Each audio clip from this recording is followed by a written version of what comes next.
होली मिलन समारोह में ब्रज की होली का उल्लास।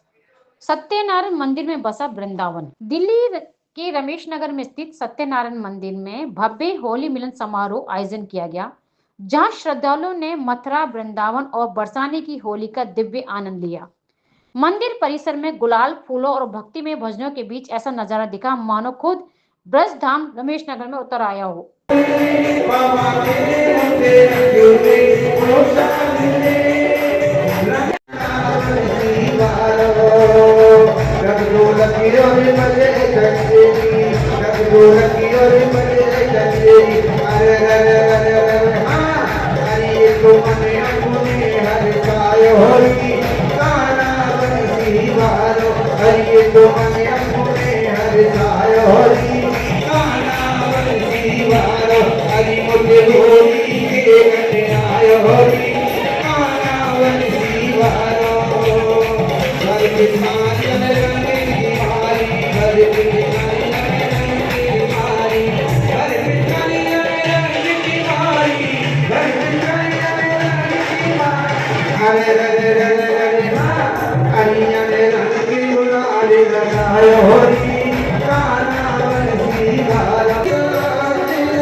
इस दौरान ब्रज से आए भजन गायकों ने होली के भजनों की अमृत वर्षा कर इसे और खास बना दिया। ब्रज में होली के इस कार्यक्रम में श्रद्धालुओं और क्षेत्रवासियों ने पुष्पों की वर्षा कर होली का आनंद लिया। कार्यक्रम के दौरान भजन संध्या, नृत्य प्रस्तुतियां और रंग गुलाल के बीच भक्ति में वातावरण बना रहा। श्रद्धालुओं ने राधे राधे और होलियों से उड़े रे गुलाल जैसे भजनों का झूमकर उत्सव मनाया। समारोह में उपस्थित स्थानीय गणमान्य लोगों और भक्तों ने सौहार्द और प्रेम का संदेश देते हुए होली के रंगों में सरोबोर होकर पावन पर्व का स्वागत किया। आयोजकों ने बताया कि सत्यनारायण मंदिर में हर साल इस तरह के कार्यक्रम आयोजित किए जाते हैं, जिससे सामाजिक समरसता को बढ़ावा मिले। मंदिर सभा के प्रेसिडेंट मनोज जोली ने कहा, आज रमेश नगर में वृंदावन बस गया है और यहाँ की होली में वही प्रेम और भक्ति का रंग दिख रहा है। मंदिर सभा के महासचिव संजीव गुप्ता ने भावुक होकर कहा, अगर भाव सच्चे हो तो बरसाना कहीं भी बस सकता है। कार्यक्रम में सुंदरकांड सेवा दल की अध्यक्ष दिव्या गोसाई ने कहा, आज सत्यनारायण मंदिर में ठाकुर जी की भक्ति में भक्त ऐसे झूम रहे हैं कि मानो खुद कृष्ण प्रेम की वर्षा कर रहे हो।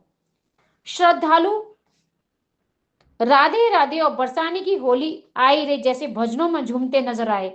आयोजकों ने बताया कि सत्यनारायण मंदिर में हर साल ऐसे आयोजन किए जाते हैं और आगे भी होते रहेंगे, जिससे भक्ति और प्रेम सामाजिक समरसता को बढ़ावा मिले। नमस्कार। आज आप इस मंदिर में होली मिलन समारोह हो रहा है, इसके बारे में आपका क्या कहना है? ये होली मिलन समारोह हमारे मंदिर में हर साल किया जाता है और कुछ सालों से जब से हमारे मंदिर में हॉल वगैरह बना तो हमारे मंदिर के जो मेंबर्स, जो मेन हमारे मेंबर हैं सारे, ये सब मिलके करते हैं। और दिव्या गोसाई जी का इसमें बहुत ज़्यादा योगदान है, क्योंकि ये पूरी इतनी रौनक मंदिर में लगाती हैं और बहुत अच्छे तरीके से होली मिलन किया जाता है। फूलों की होली से वर्षा की जाती है। इसके उपरांत हमारे मंदिर में भंडारे की भी व्यवस्था की जाती है। बाकी सब आप लोगों के सबके सहयोग से ये काम होता है यहाँ पे। मंदिर ट्रस्ट में आपका क्या रोल है? मंदिर ट्रस्ट में मैं एज द प्रेसिडेंट प्रधान हूँ मंदिर का, मनोज जौली।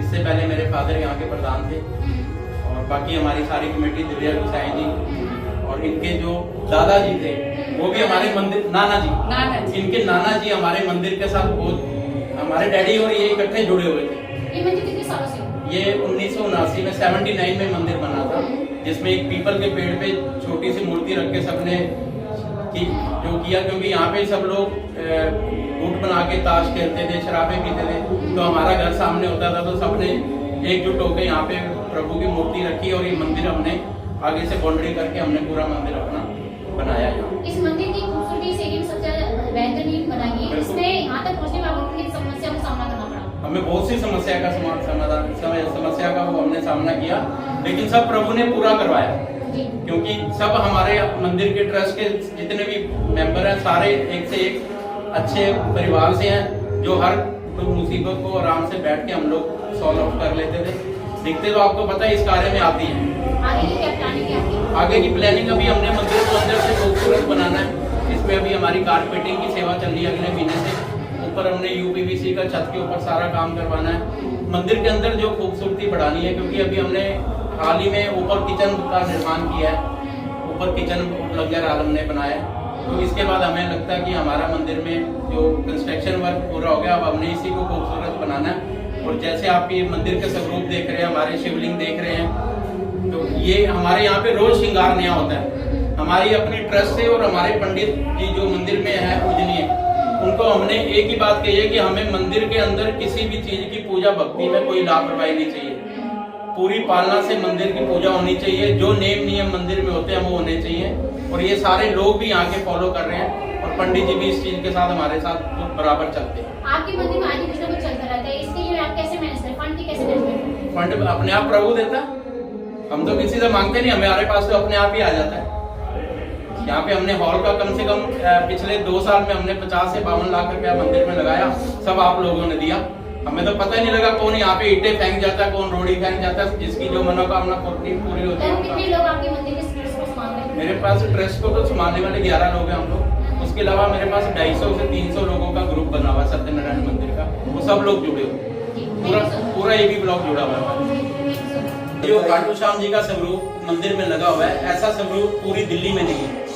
जो भी उत्तम नगर से बहुत मंदिर है खाटू श्याम जी के, वहाँ की संगत यहाँ आती है तो वो देख के चौंक जाती है कि ऐसा भी स्वरूप खाटू श्याम जी का है कहीं पे, क्योंकि विशाल स्वरूप हम लोगों ने यहाँ पे विराजमान किया है। और इसके लिए हमारे पास कुछ हमारे मंदिर के जुड़े हुए गुप्ता फैमिली के लोग हैं जिन्होंने ये सेवा भी दी है। हमारी छतर की मुकुट की सेवा भी उन्होंने दी है। और लोगों का एक अंदर से जोश था कि खाटू श्याम जी हमारे इस एरिया में आने चाहिए।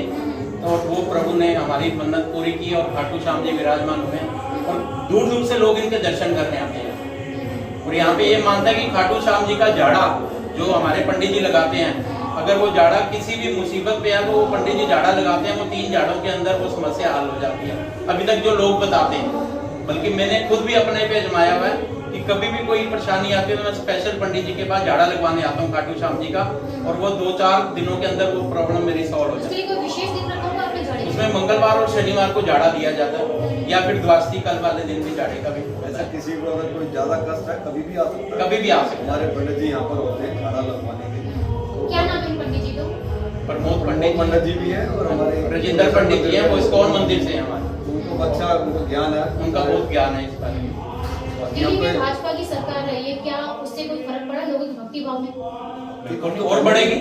भक्ति भाव तो पहले भी था, भक्ति तो और बढ़ेगी। उसी भक्ति लेकिन भाव हमारी युवा पीढ़ी भटक रही थी इस चीज को लेकर। युवा पीढ़ी अब जहाँ तक हमें नजर आ रहा है, आप हमारे प्रोग्राम में भी देखोगे, कम से कम हमारे पास 15 से 20 लड़के हैं जो यंग है, और आने वाले टाइम में और भी जुड़ेंगे। और आज माँ बाप भी यही सिखा रहे हैं बच्चों को कि भैया जब तक आप भगवान की भक्ति नहीं करोगे तुम्हारा कुछ नहीं होगा। तो युवा पीढ़ी भी अब आस्ता आस्ता जुड़ रही है। बाकी हमारे आपको पता मोदी जी तो इस काम में सर्वश्रेष्ठ बच्चों को इतना उन्होंने ट्रेन कर दिया कि आपने जय श्री राम बोलना है। हनुमान चालीसा हर मंदिर में होती है। तो आने वाले टाइम में काफी सुधार हो जाएगा इस मामले में। आप क्या कहेंगे कि युवा पीढ़ी जो है भटक रही है, इसमें क्या कहोगे आप? देखो ये जो पार्टी आई है हिंदू धर्म को आगे रख के चलती है हमेशा। अब मैं तो यही चाहूँगा कि जो जितनी भी नई पीढ़ी है वो उसके साथ आगे बढ़े और उनको हमारी भाजपा साथ में लेकर पहले से भी चल रही है और आगे भी चलेगी। और जितने भी युवा हैं वो हमारे साथ लग के काम करेंगे, करते आ रहे हैं और करेंगे, आगे भी करेंगे। आपको ऐसा लगता है कि जैसे स्कूल में बच्चों को शुरू से ही आध्यात्मिक ज्ञान की दिया जाना चाहिए? बिल्कुल देना चाहिए। आध्यात्मिक ज्ञान उनको स्टार्टिंग से होगा, क्योंकि आज के बच्चों को यही नहीं पता कि महाभारत में क्या हुआ, रामायण में क्या हुआ, हनुमान जी कौन है। नहीं बिल्कुल देना चाहिए, बिल्कुल देना चाहिए। जैसे वो धर्म में होता है, सारे धर्म अच्छे हैं लेकिन हमारा हिंदू धर्म बहुत पुराना धर्म है, सबसे श्रेष्ठ धर्म है। और हम ये चाहेंगे सनातन धर्म हमेशा आगे बढ़ता रहे और हिंदू धर्म की इसी तरह ध्वजा जो है हमेशा पूरे हिंदुस्तान और पूरे संसार में फैले। और जो युवाएं जो हमारे साथ युवा है वो हमारे, अगर युवा पीढ़ी हमारे साथ चलेगी तो हम जो है हमको और ज्यादा खुशी होगी और वही आगे एक बेस है हमारा युवा पीढ़ी, वही आगे चल के हमारे देश को आगे बढ़ाना होगा। यानी आप ये मानते हो कि जब टाइम टेबल बनता है उसमें 8 या 7 सब्जेक्ट, उसमें जो विषय होना चाहिए अध्यात्म को लेकर भी होना चाहिए? बिल्कुल होना चाहिए, बिल्कुल ये जरूरी है। जो भी हमारे देश में शिक्षा मंत्री है, इनसे एक हमारी गुजारिश है कि एक सब्जेक्ट ऐसा रखे जिसमें बच्चों को ये पता हो कि महाभारत क्या था, रामायण क्या थी, भागवत क्या है, उसमें हमारे भगवानों ने क्या क्या बलिदान दिए, उनका पूरा उनको पता होना चाहिए कि हमारे इतिहास में क्या क्या है। तो ऐसा हमारे शिक्षा मंत्री को भी चाहिए कि एक सब्जेक्ट ऐसा बनाए जिसमें बच्चों को सब कुछ नॉलेज हो हर चीज। द्वास्ती में खाटू श्याम जी की हम चौकी रखते हैं मंदिर में। चौकी के उपलक्ष्य में हम खाटू श्याम जी को फूलों की होली भी कल समर्पित करें, क्योंकि कल का दिन खाटू श्याम जी का बहुत बड़ा दिन माना जाता है और हर महीने हम लोग यहाँ द्वास्ती में खाटू श्याम जी का कीर्तन करते हैं। एक तो आप भाजपा पार्टी से जुड़े हैं, ठीक है, धार्मिक भी हैं, सोशल वर्क भी हैं और मंदिर ट्रस्ट आई थिंक महासचिव के पद पर। मंदिर को लेकर आपकी आगे फ्यूचर प्लानिंग क्या है? मंदिर की भव्यता आप देख ही रहे हैं। मंदिर बहुत छोटे से यहाँ निर्माण में था, उसके बाद हमने सबने मिलकर आपके सहयोग से, सबके सहयोग से मंदिर को बहुत ही अच्छे भव्य किया और हम तो ये चाहते हैं भगवान की कृपा इसी तरह हमारे में बनी रहे और मंदिर का भव्यता इस तरह दिन पर रात चौधरी तरक्की करती है और यहाँ पर जो नए भक्तजन आते हैं बढ़ चढ़ कर सहयोग देते हैं और आगे भी हम सबसे यही आशा रखते हैं कि सारे हमारे यहाँ पर बढ़ चढ़ कर सहयोग करें, हमारे मंदिर को आगे बढ़ने की प्रेरणा देते हैं। 23 तारीख को जगन्नाथ रथ यात्रा आप लोग निकाल रहे हैं, इसके बारे में आपका क्या कहना है? जगन्नाथ यात्रा हमारे एक्चुअली सरस्वती गार्डन से निकलती है, सॉरी 500 का, तो हम उसके अंदर सम्मिलित होंगे सारे और साथ में हमारे यहाँ पर होली का प्रोग्राम भी हो रहा है कल की डेट के अंदर। जैसे हर द्वादशी पर हमारे यहाँ पर खाटू श्याम जी का कीर्तन होता है, उसी के तत्वाधान में हम कल यहाँ पर खाटू श्याम जी का कीर्तन भी करेंगे, साथ में फूलों की होली हम खेलेंगे। इसमें सब ने हमें निमंत्रण दिया, सब मंदिरों को निमंत्रण दिया, यहाँ पर कल सारे एकत्रित होंगे, हम सब मिलकर यहाँ पर होली का प्रोग्राम करेंगे। यानी ये जो कल जो प्रोग्राम हो रहा है, इस प्रोग्राम से अलग है, मंदिर का ही है, लेकिन कल दिल्ली के क्षेत्र में आई थिंक खाटू श्याम जी का मंदिर मैंने कभी नहीं देखा, लेकिन खाटू श्याम जी की मूर्ति लगाने के पीछे मुख्य कारण क्या है? खाटू श्याम जी एक हमारे सबसे बड़ी बात है कि एक तो हमारे ईष्ट है, हमारे प्रभु हैं और किशन जी का स्वरूप है, तो दिन पे दिन उनकी जो जब जैसे जैसे उनको पता चलता जा रहा है सब लोगों को, तो उस तरह से उनकी तरफ उनका झुकाव, भगवान की तरफ का झुकाव सबकी तरफ बढ़ता जा रहा है। तो राजस्थान में जैसे उनका मंदिर है और शायद सोनीपत में भी है उनका मंदिर, तो सब उनके दर्शन के लिए वहाँ जाते हैं। तो हम इतना जो हमारे बुजुर्ग हैं सब हैं, अब उनके लिए हमने यहाँ पर एक छोटी व्यवस्था की है कि हमारे प्रभु यहाँ पर रहें और इजीली उनके दर्शन सबको यहाँ पर हो जाएं। तो हम उसके लिए हमने यहाँ पर उनकी मूर्ति की स्थापना करी ताकि यहाँ पर इतना दूर ना जाके यहीं पर उनका दर्शन कर लें, तो सबको उनका आशीर्वाद भी प्राप्त हो और आगे भी सुख समृद्धि उनके घर में बनी रहे। खाटू श्याम जी की मूर्ति लगने से कुछ बदलाव आया? ये होता है ये किसी भी पार्टी से जुड़ी हो और समाज सेवा में बढ़ चढ़ कर जुड़ी हो और धार्मिक भी बहुत हो, इसके बारे में आपका क्या कहना है? सब प्रभु की कृपा है, उन्हीं के बलबूते पे चलते हैं, हमारे को समाज सेवा का मौका मिलता है और हम उसमें बढ़ चढ़ कर भाग लेते हैं। कोई भी कार्य हो हम उसको खूब धूमधाम से बढ़ चढ़ कर उसमें भाग लेते हैं। इसके पीछे मेन मुख्य कारण क्या है? क्या आपके पीछे से बैकग्राउंड ही धार्मिक रहा है या कोई और कारण है? बैकग्राउंड ही धार्मिक रहा है, मेरी मम्मी शुरू से धार्मिक रही है, नाना जी से पीढ़ी चलती आई है और उसी को हम आगे बढ़ा रहे हैं, वहीं से प्रेरणा ली है। इवन बीजेपी के आने की प्रेरणा भी उधर से ही आई थी। आज जो तुम होली का प्रोग्राम कर रहे हैं और ब्रज की होली में आई थिंक मैं देख रही हूँ यहाँ पर, तो इसके बारे में आप क्या कहना है? होली का हमारा प्रोग्राम बहुत पुराना चलता है, जिस प्रकार हमारे जली जी ने बताया है, तो हम ऐसे धूमधाम से मस्ती से पूरा वृंदावन हमारा यहाँ सत्यनारायण मंदिर में समा जाता है। और इवन यही नहीं कि यही कि आप पूरा रमेश नगर का, कीर्ति नगर, मोती नगर, मनसो गार्डन सारी तरफ से संगत आई है और खूब धूमधाम से यहाँ पे अपना आनंद ले रही है और कान्हा जी का आशीर्वाद ले रही है और बढ़ चढ़कर। अभी नवरात्रि आने वाले हैं और उसके बाद जगन्नाथ यात्रा भी निकलने वाली है, इसके बारे में आप क्या कहेंगे? हर त्योहार को हम बहुत ही कोशिश करते हैं धूमधाम से बनाएं, बाकी जो प्रभु की प्रेरणा होती है और जो उनका मार्गदर्शन मिलता है उसी प्रकार हम उसको पूर्ण रूप से करते हैं।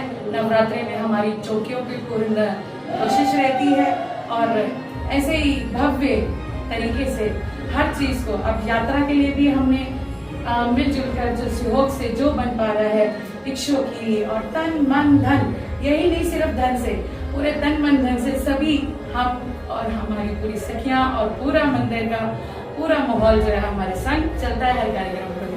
Thank you. नमस्कार, मैं हूं सुषमा शर्मा और आप देख रहे हैं सीधी रफ्तार न्यूज। आगे की खबर के लिए हमारे साथ बने रहिए।